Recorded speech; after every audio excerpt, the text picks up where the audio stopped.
Please welcome Claire. So thanks for having me. I'm going to talk about great workplace, great business. My business is Harrison Human Resources. So I founded that about 7 years ago. We're a HR consulting business that focuses on helping SME business owners to manage and motivate their employees to achieve bigger profits at the end of the day, because that's what it's all about. So I've been working in HR for over 20 years, started as a HR graduate many years ago. We're talking about mining before, so I started in BHP and have worked my way through to own my own business. So I started the business about 7 years ago when I had my first child. So I have a 7-year-old and a 5-year-old. My husband also runs his own business, so he's a builder, so building construction business that I also get involved in. So I have a great deal of empathy for all of those that are running SME type businesses, and that's what I've been doing for the last 7 years. And some of the biggest challenges I often see and always see, even in my husband's and my own business really, are around people, because I am truly passionate and a believer of, if you don't have great people and you don't get the people stuff right, then you will not have a successful business. And the same goes, and I'll talk about a little bit in more detail, is if you're the business owner and the leader, the founder of your business, it's all about you, and the pressure is on, because unless you're a great leader, your business is not going to be a success. And over 20 years of doing this, plus a lot of research that I've done, it's more reinforced that year on year. So hopefully you'll get something out of this topic that you can take back and use in your businesses. So as I think was mentioned, so I released a book this year, so it's called The CEO's Secret Guide to Managing and Motivating Employees. It's targeted at people like you who are SME business owners. So in writing the book, although I'd worked in the industry for a long time, I researched a few hundred business owners, mainly mid-market type businesses, to try and get an understanding, to reinforce hopefully my own understanding of what their major challenges were around people and managing their workforce, their problems. So the book addresses that, and that was a real insight for me, because there were some things that came up that I probably wouldn't have covered. I would have wrote from what I think they should be doing rather than what they needed. The other thing I did in researching the book was to interview about 17 CEOs of best places to work, award-winning businesses. So these are the ones that are listed on the BRW Best Places to Work list, or Aon Hewitt's. So that was really insightful after so many years in corporate and consulting, to really reinforce some of the things that I want to talk about. But one of the things that I really took out of it is it does come down to the founder and the leader of the business, being you and your people, and we will talk about some of those businesses specifically, because not only have they been awarded as great places to work, but they are all, everyone that I interviewed, fast growth businesses. So they're all, at this stage, tracking at least 25% year-on-year growth, if not doubling their size. So they're being awarded in other ways too, not just through Great Place to Work, but they're being awarded in their industry for whatever it might be, or for customer service, or whatever it is. So there is significant research, which is good from a HR perspective, given I've been doing it for so long, it backs up what I do. But to show that if you have happy employees, engaged employees, that leads to high levels of customer loyalty, high levels of customer client satisfaction, which ultimately, at the end of the day, leads to bigger profits or higher productivity for your business. So that's the bottom line of it for the accountants in the room, and we probably have a few of those. But, from a moral perspective, it's nice as a business owner to come to work and know that your people want to be there and are really happy in terms of doing what they're there to do. So that's my topic for tonight, great workplace, great business. So I'm putting up my social media early. You've moved that picture back on. I actually had that picture off the page because I was sick of seeing me. But if you want to connect and do the Depot Next thing on Twitter, then that's a good thing. So through my research, and what the book is based on, is I developed a best workplace method, which is basically a 6-part framework to developing a great place to work. So, and this is based on the research, and so I'm going to talk you through those, but they are, and not necessarily in this order, although they do sort of go in the life cycle of an employee. But 1 is the leader, 2 is culture, 3 is about appointment, 4, performance, 5 is about reward and recognition, and 6 is about wellness, well-being in the workplace. So I'm going to talk tonight through those 6-part framework. Questions? How does that sound? We're engaging tonight. Excellent. Thumbs up from someone. I'll keep going then. Where am I pointing? Okay. So the first part of the framework is about leader, and that is important because, like I've said, leader comes first. And when I talk about leader, I'm not talking about your leadership style, which is important. That's an important thing, leadership style. But the most important thing is looking at you as a leader of your business, and are you doing something that you're passionate about? We all talk about passion, but really something that inspires you, because if it doesn't inspire you in terms of why your business is there, then how are you going to inspire anyone else, let alone trying to sell your product or service to clients? And, you can only put up with not being inspired or passionate about what you're doing for so long. And you might be able to do it for a lot of years, but at some point it will fall apart. And you won't be putting in that extra effort potentially that you could be putting in. So the first part of leader is looking at you. So what drives you? And we do have, yes, Steve Jobs. So Steve Jobs talks about his intersection of his why, which if you haven't gone there, then you should go there in terms of intersection of why. And if you haven't seen Simon Sinek's view on why, then you should look at that because it's fantastic. He's out soon, I think. I saw tickets are selling at the moment, yeah. So first part, as a business leader, founder, CEO, whatever you might be, even in terms of a leader or an executive of your organisation, whatever it is, you need to start with you and what drives you, because that's the only way that you'll be able to drive your business forward and inspire others. Second point on leader, which was really interesting through the research, is they all had an inspiring purpose, whatever that might be. So we call it a vision. Often, out of all of years, my corporate, we have visions, which I think at some stage, I'm going to talk about values too. I think they had a dirty word, vision, values, is a bit dirty in the corporate world because they're things that are on the wall that never actually get enacted within the organisation. But vision is important because that's your inspiring vision. It's something about a longer term, a view and big picture of why we're here and what we're doing differently. Whether or not you call it a vision of, there's clients and companies that might call it a purpose or a BHAG. If you've done some Jim Collins stuff, then there's the BHAG, so the big, hairy, audacious goal. But try and stay away. My experience is try and stay away from the monetary. You might have a monetary target and you all have to have that, but that might inspire you as the owner of the business, but it won't necessarily inspire your employees and your clients, because a vision should be inspiring to other people, not just to you. So as an example, we know Naomi Simpson because she's a shark off the Shark Tank. Do we know her? You should watch the Shark Tank. I love the Shark Tank. So Naomi Simpson off the Shark Tank, who owns a business called Red Balloons. That was her founding business. She's launched some other ones since then. But Red Balloon, do we know Red Balloon? An experiences type business that they either sell, you can buy it as an individual for a friend, or they do a lot of work in corporate in terms of either for clients or for employees. So you can buy a skydiving trip or a racing car thing, whatever that is, or you can probably buy flowers, whatever it might be. But a great business and extremely innovative. So she had the vision for the 2015 year of Red Balloon is for 10% of the Australian population to have one of the Red Balloon experiences. So it's not monetary, it's something all of her employees can touch and feel, and it's a good external vision to have as well. So that's an example. There's a whole lot of others that can go into corporate, but that's an example. So third point on leader is values. So it was really interesting because, again, I came from 15 years in corporate with companies like BHP and Fonterra and these big global businesses who are wonderful mostly. And they have values, but, they're things like great return to shareholders on value, whatever they are, and we value our human resources, and they're not really meaningful, or they could be, but they're not when they just sit on a wall and nothing happens to them.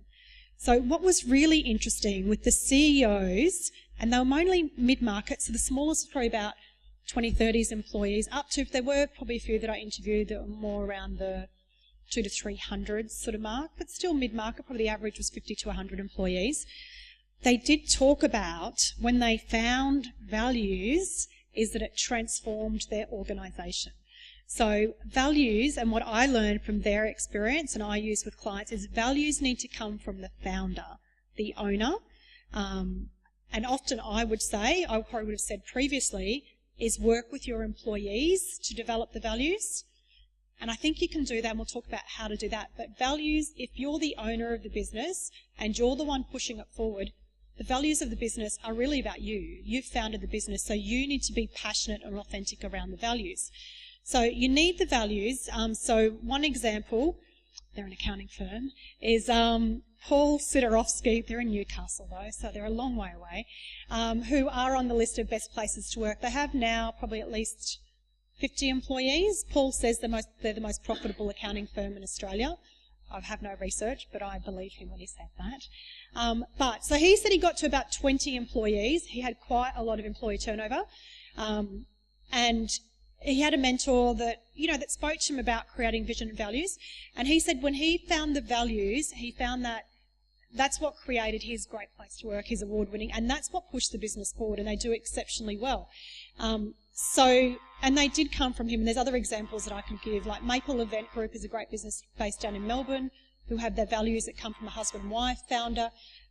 So these are examples. I think it's good, we all hear about Google and Apple and all this sort of stuff, which is wonderful, but we're not all Google and Apple in terms of size. So I think it's important to look at, we can all do this, but in our own way. So the values are, I would say you just choose 4 to 5 that are basically like guiding principles for your organisation. And what they give you is, rather than just focusing on the financials and the KPIs and the deliverables, which are extremely important, the values are what creates the workplace culture that is going to drive the how you go about in your organisation, which will lead to the delivery of the bottom line at the end of the day. But you need that behavioural component to create that workplace culture. So that is leader. So it's about you and vision and values. And if you don't have them, then you need to think about it. So culture. Culture is next. And vision, leadership drives culture. So there's a few points here. The culture, if any of us have been to uni and studied management, is culture is the way we do things about here. So it's not just about what you're told to do, it's about what actually goes on in the organisation in terms of our behaviours. So importantly, we just spoke about values. What you do need to do with your employees, and I encourage, if you haven't done it before, ramping up the speed now, is you workshop with them basically some behaviours that support the values. So for example, we often all have something around teamwork as one of our values, or something about working with others or whatever. So, but that is different by every single business in terms of what that actually means. You need to put that into something measurable and meaningful. So if you're going to give someone feedback on you haven't been a good team player, this is what you've been doing that shows me that you're not being a good team player. So what I do with a number of clients, you can do with your employees yourself, is so we've got these 4 values. Let's workshop. Okay, so we've got one that's teamwork. What does teamwork mean to us? I get them to write some stuff down on some post-it notes, and we all go and stick that up. This is the teamwork one. This is the one about delight the client, or whatever that might be. And we do that, then we sort of get down to about 3 or 4 behaviours. The behaviours are what implements your values, which creates your workplace culture. So you have to embed, importantly, embedding the values, embedding the behaviours, and you do that through the behaviours in your recruitment process. So you recruit based on attitude and behaviours, not skills and experience. Another discussion, but you need if you're an accountant, then obviously you need to be a CPA, but you want someone who's going to fit with your organisation and with your culture, and that's about attitude. And the attitude is the stuff that you can't change. Skills, in some things, you can change. You can teach people product knowledge, for example. So you need to embed it. The other part of culture is, and which is so lacking in so many organisations, or not getting it right, is communication. So every single employee engagement survey that I see, bar probably some of these best places to work, is communication is always deficient. So the only way to get around communication, I think, is to systemize it. It needs to be structured, and it needs to be built into everyone's calendar, and it needs to be regular. So, and as much as a CEO might think, I've said that before, I know Louise Baxter, who's the CEO at the Starlight Foundation, she just said to me, you feel like a broken record as the CEO but you just need to stay on message the whole time and just keep repeating it, because you feel as though you've said it 1,000 times, but it might be the first time this person is really receiving it. So it's about communication, and these days with technology, there's so many opportunities for good communication. So I think some innovative ways of doing that are through vlogs, so video blogs. So if you've got, for those that are diverse, they can geographically dispersed, they can use video blogs. But, you know, definitely I'm a big fan, if anyone hasn't been there, is Vern Harnish and Scaling Up. So I'm a big fan of daily huddles.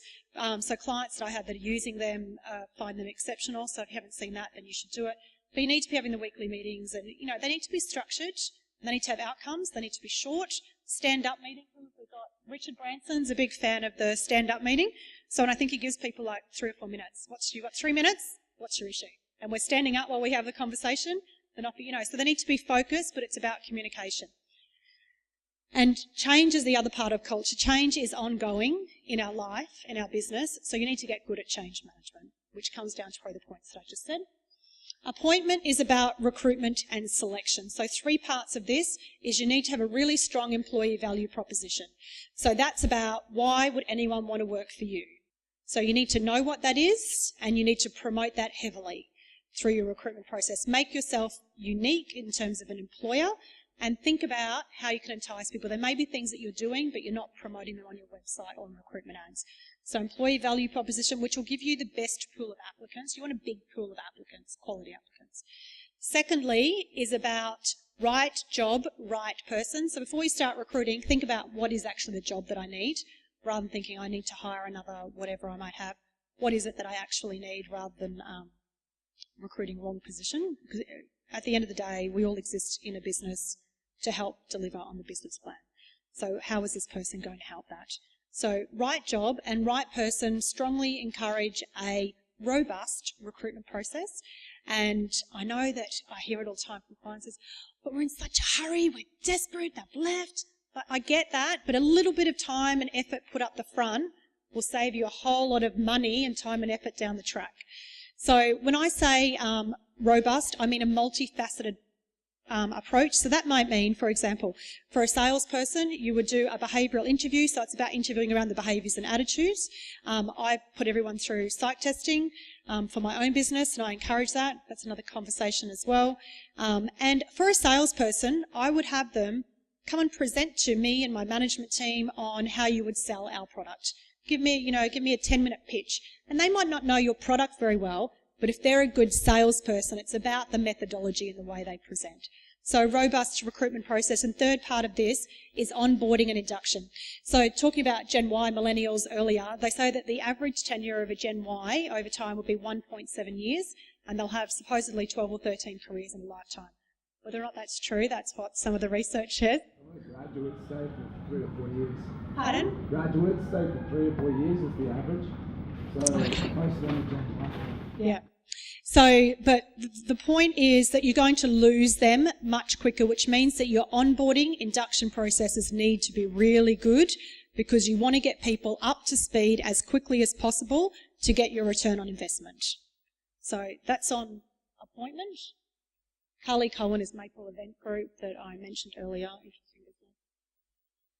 Performance, Jack Welch. Jack Welch is basically saying here, it's just reinforcing, the main thing to look at is employee engagement. So performance. Key things about performance is you need to be really clear about what the expectations are. This is a big topic. I've been doing a lot of talk about this lately. It seems to be really popular in terms of reviewing the whole performance review process. When someone starts ongoing, they need really clear expectations, which means KPIs, and the KPIs need to be aligned to your business plan. They need line of sight. That's why they exist. Secondly is they need regular feedback. They can't be waiting for your annual performance review. That's just a ridiculous, outdated notion. So it needs to be regular feedback, and it's about the quality of manager conversations. So if your managers don't have the ability to have regular, honest discussions, then they need to get those skills to do that. And there need to be consequences, and that's positive and not so positive in terms of performance. But this is a really important component. Recognitions, this is about reward and recognition. So the main reason people leave a job is not because of money, it's because of their manager. So you need to get the basics right. So that's the first point. Get the basics right. So you really need to make sure you're compliant with modern awards, the Fair Work Act and other legislation that may exist. That's just a base level. But then you need to look at non-monetary rewards or other forms of reward and recognition, and that needs to be individual because each person is different. And you need to, thirdly, is make sure that you're rewarding and recognising the right things, which is achievement of your business plan and the behaviours that support the values. They're the things that you want to keep reinforcing through reward and recognition. Lastly, but not leastly, is wellness, which is about creating a safe work environment. So again, at the basic, you need to have a safe work environment. But then we look at other things like you want to create an environment that's free from bullying and discrimination. I'm a strong advocate of offering workplace flexibility. I think there's too much resistance to part-time job share, and I could go on for a long time with that. And the downside of that is employers are missing out on really talented people because they're not offering that. And family. Family's a big thing. It was really interesting in interviewing a lot of these CEOs. They all had a really family-type culture where they involved family in a lot of the social and reward and recognition activities and acknowledged that for people that have families. Children, I should say. So in summary, the 6-part best workplace method, we spoke about leadership, culture, appointment, being recruitment and selection, performance, recognition, and wellness.